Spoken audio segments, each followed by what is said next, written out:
नमस्कार, जय हिंद, वंदे मातरम। स्वागत है आप सभी का आपके अपने यूट्यूब चैनल स्टडीज़ ऑन 2.0 में। तो आज हम सॉल्व करेंगे जीके के मोस्ट इम्पोर्टेंट 20 क्वेश्चंस जो आपके एसएससी के किसी भी एग्ज़ाम के लिए बहुत ही इम्पोर्टेंट है। चाहे आप एसएससी, जीडी एग्ज़ाम की तैयारी कर रहे हो, चाहे आप एमटीएस की तैयारी कर रहे हो, चाहे आप सीजीएल की तैयारी कर रहे हो, चाहे सीएचएसएल की तैयारी कर रहे हो या फिर किसी भी एग्ज़ाम की तैयारी कर रहे हो, चाहे वो आर्मी का भी क्यों ना हो या फिर आरपीएफ कांस्टेबल का भी एग्ज़ाम हो। ठीक है? तो पूरे 20 इंपॉर्टेंट प्रश्न जो हूबहू एग्जाम में आते हैं, तो क्लास को एंड तक वॉच करना है। चैनल पे पहली बार आए तो इनको सब्सक्राइब कर देना है, साथियों नोटिफिकेशन को भी ऑन कर देना है ताकि अगली क्लास का नोटिफिकेशन आप तक मिल सके सबसे पहले। किसी भी देश की पहली महिला प्रधानमंत्री का नाम बताना है। किसी भी देश की हो सकती है पहली महिला प्रधानमंत्री, साथियों वो थी आपकी श्रीलंका देश की। श्रीलंका देश की जो पहली प्रधानमंत्री, यानी कि सभी देशों की बात की जाए तो श्रीलंका में सबसे पहले प्रधानमंत्री बनी थी और वो थी श्रीमती श्री माओ भंडार के नायको। ठीक है, ये श्रीलंका से बनी थी प्रधानमंत्री। ऑप्शन बी हो जाएगा यहाँ पे आपका सही उत्तर बी। ठीक है, अगला सवाल साथियों है कि विश्व का पहला देश जहां पर औद्योगिक क्रांति की शुरुआत हुई थी। विश्व का पहला देश जहाँ पे औद्योगिक क्रांति की शुरुआत हुई थी साथियों, कौन सा है? फ्रांस है, अमेरिका है, ब्रिटेन है, जर्मनी है। तो साथियों विश्व का पहला देश जहाँ पे औद्योगिक क्रांति की शुरुआत हुई थी वो आपका ब्रिटेन हो जाएगा। सी ऑप्शन जो भी बता रहा है बिल्कुल आपका सही उत्तर हो जाएगा। ठीक है, ब्रिटेन से हुई थी। अगला है कि बिहार राज्य से अलग कर बनाए गए राज्य कौन सा? साथियों बिहार से अलग कर बनाए गए राज्य कौन सा है? तो साथियों वो झारखंड राज्य हो जाएगा जो बिहार से अलग कर बनाए गए राज्य हैं। डी आंसर बिल्कुल करेक्ट हो जाएगा। अगला साथी सवाल सवाल है कि सरदार सरोवर योजना किस नदी पर है? सरदार सरोवर योजना किस नदी पर है? नर्मदा है, रावी है, कृष्णा या फिर इनमें से कोई नहीं। तो साथियों सरदार सरोवर योजना है ये नर्मदा नदी पर है। कौन सी है?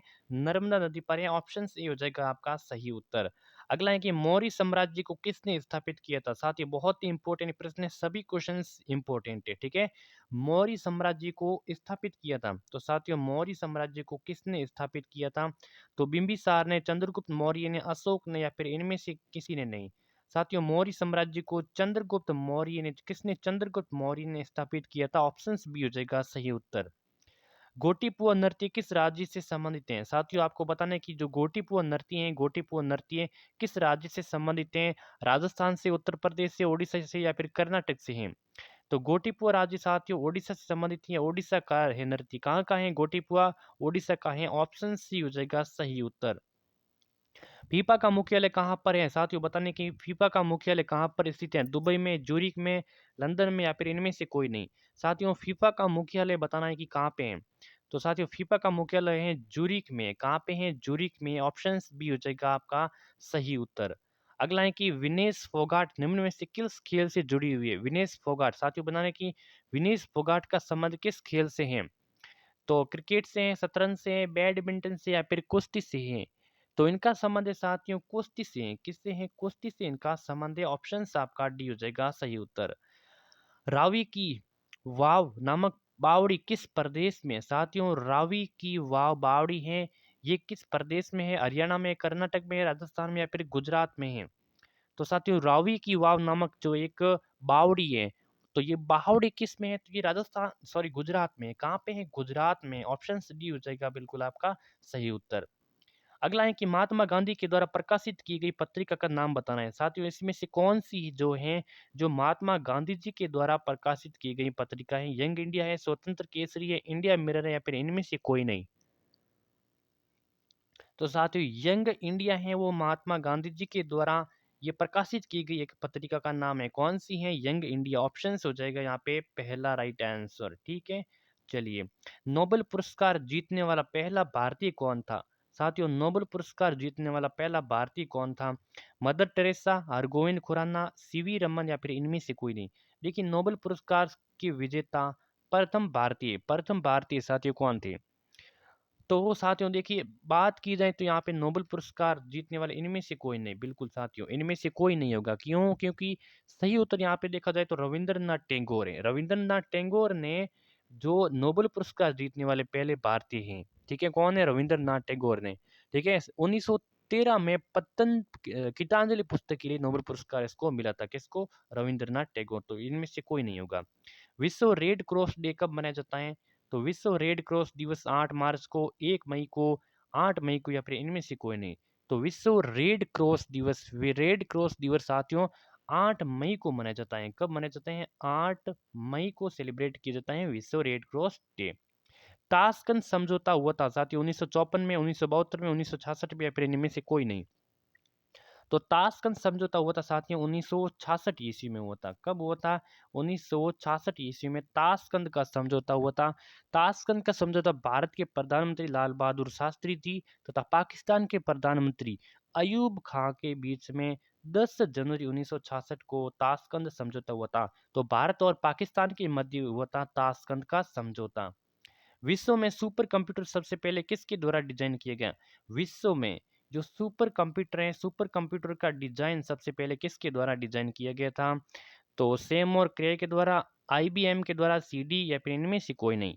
तो राइट आंसर की बात की जाए यहाँ पे सेम और क्रे के द्वारा, सेम और क्रे के द्वारा विश्व में सुपर कंप्यूटर सबसे पहले जो किसके डिजाइन ये किया गया था, किसके द्वारा? सेम और क्रे के द्वारा। एनआईसी का अध्यक्ष कौन है? प्रधानमंत्री, राष्ट्रपति, उपराष्ट्रपति, या फिर कोई इनमें से कोई नहीं। एनआईसी इसका चेयरमैन कौन होता है? एनआईसी का चेयरमैन कौन होता है? तो साथियों इनका चेयरमैन होता है प्रधानमंत्री होता है। कौन होता है? प्रधानमंत्री। ऑप्शंस बिल्कुल ये हो जाएगा सही उत्तर, प्रधानमंत्री होता है। ठीक है। अगला है कि भारत की सबसे बड़ी पेट्रोलियम रिफाइनरी, भारत की, देखिए यहाँ पे 15 क्वेश्चन वो हो गए और 5 क्वेश्चन आपको ऐसे वापस मिलेंगे। तो भारत की सबसे बड़ी पेट्रोलियम रिफाइनरी का है वो है जामनगर, भारत की। ठीक है। और जामनगर कहाँ पे है? ये गुजरात में है। जामनगर गुजरात में भारत की सबसे बड़ी पेट्रोल रिफाइनरी है जामनगर गुजरात में। निम्न में से किस देश को, साथियों किस देश को हजारों जिलों का देश कहा जाता है? तो हजारों जिलों का देश है साथियों किस देश को कहा जाता है? बहुत ही इंपॉर्टेंट प्रश्न है। न्यूजीलैंड को, फिनलैंड को, थाईलैंड को, या फिर कानपुर को? बताइए साथियों। देखिए यहाँ पे हजारों जिलों का देश कहा जाता है फिनलैंड को। किसको? फिनलैंड को। थाईलैंड को साथियों सफेद हाथियों का देश कहा जाता है। सफेद हाथियों का देश थाईलैंड को कहा जाता है, और फिनलैंड को कहा जाता है हजारों जिलों का देश। महाराष्ट्र राज्य की राजधानी कौन सी है साथियों? महाराष्ट्र राज्य की राजधानी की बात की जाए तो कौन सी? लखनऊ, मुंबई, थाईलैंड, कानपुर। महाराष्ट्र राज्य की राजधानी है साथियों मुंबई है। महाराष्ट्र की राजधानी कौन सी है? मुंबई है। लखनऊ किसकी है? उत्तर प्रदेश की राजधानी, यूपी की राजधानी लखनऊ है। ठीक है। चलिए अगला सवाल। अगला है कि सबसे ज्यादा राज्यसभा सीटों वाला जो राज्य कौन सा है? सबसे ज्यादा राज्यसभा सीटें किस राज्य में है? ठीक है। तो राजस्थान में, मध्य प्रदेश में, उत्तर प्रदेश, हरियाणा में। तो राज्यसभा सीटों में सबसे ज्यादा ये उत्तर प्रदेश में। कहाँ पे है? उत्तर प्रदेश में। ऑप्शन सी हो जाएगा सही उत्तर। सूरत किस नदी के किनारे है? बहुत ही इंपॉर्टेंट प्रश्न है। यमुना, ब्रह्मपुत्र, ताप्ती, या फिर मूसी? सूरत है साथियों किस नदी के किनारे है? तो सूरत साथियों अगर बात करें, सूरत है ताप्ती नदी के किनारे। ताप्ती नदी के किनारे साथियों सूरत बसा हुआ है। सी ऑप्शन जो भी बता रहे हैं बिल्कुल सही उत्तर हो जाएगा। तो आज के सेशन में 20 इंपोर्टेंट प्रश्न, 20 में से आपका क्या स्कोर रहता है कमेंट करके बताइए। चैनल पे पहली बार आए तो इनको सब्सक्राइब करें, नोटिफिकेशन को भी ऑन करें, और क्लास को शेयर, सब्सक्राइब ज़्यादा से ज़्यादा इनको शेयर करें। ठीक है। धन्यवाद।